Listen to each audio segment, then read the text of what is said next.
গণৰাজ্য দিৱসৰ আন্তৰিক অভিনন্দন জ্ঞাপন কৰিছোঁ। এয়া ধুবুৰী জিলাৰ মাননীয় প্ৰদান কৰিছোঁ।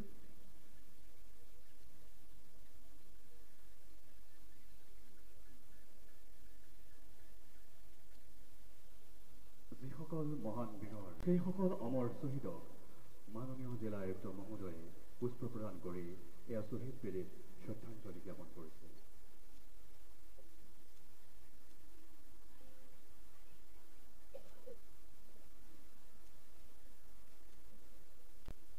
এয়া ধুবুৰী জিলাৰ মাননীয় আৰক্ষী অধীক্ষক মহোদয়ে শ্বহীদ বেদীৰ সন্মুখত এয়া পুষ্প প্ৰদান কৰিছে।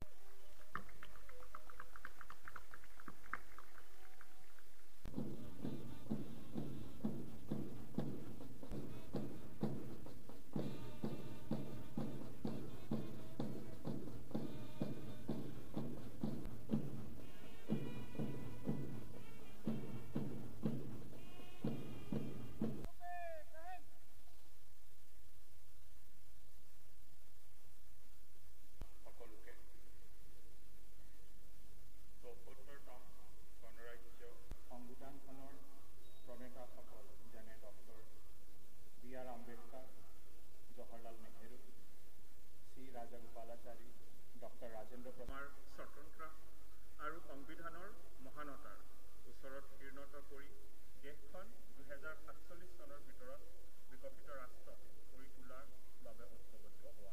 আনফালে পাণবাৰী মছজিদ, এফালে যদি মাটিয়াবাগৰ হাৱা মহল আছে, আনফালে বাজপেয়ীৰ দৰগাহ। এনেকুৱা এক ঐতিহ্য হৈছে PM কিষাণ, ৰাষ্ট্ৰীয় কৃষি বিকাশ যোজনা, প্ৰধানমন্ত্ৰী ফচল বীমা যোজনা, প্ৰধানমন্ত্ৰী কৃষি সিঁচাই পেডি অলৰেডি ক্ৰয় কৰা হয়। ভূটানত 42 গৰাকী হিতাধিকাৰী, নতুন পুনা ভূটানত হালাকুৰা GPSS মৎস্য সম্পদা সংৰক্ষণৰ বাবে কামসমূহৰ ৰূপায়ণ ক্ষিপ্ৰগতিত চলিছে। বিশেষ প্ৰশিক্ষণ কেন্দ্ৰসমূহৰ দ্বাৰা বৰুৱা নগদ ধনৰাশিৰ বঁটা প্ৰদান কৰা হৈছে। লগতে 2973 গৰাকী ছাত্ৰী, ডক্টৰ বাণীকান্ত গৰাকী ছোৱালী 2023-24 বৰ্ষত অষ্টম শ্ৰেণীলৈকে 3,25,000 গৰাকী শিক্ষাৰ্থীয়ে অগ্ৰাধিকাৰ ভিত্তিত কাম কৰি আছে।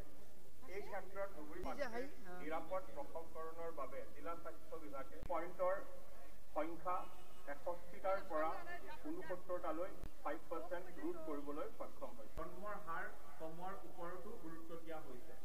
বাল্য বিবাহ পশুপালন বিভাগৰ অধীনত ধুবুৰী জিলাত চলিত বৰ্ষত ৰাজ, ৰাজ, 2024-25 ৰাজ, পিছে- বৰ্ষত সেৱা প্ৰদান কৰি যাবৰ বাবে আহ্বান জনাইছোঁ। সদৌ শেষত জিলাখনৰ শান্তি শৃংখলিতা আগবঢ়াবৰ বাবে পুনৰবাৰ মই মোৰ মাননীয় জিলা আয়ুক্ত মহোদয়ক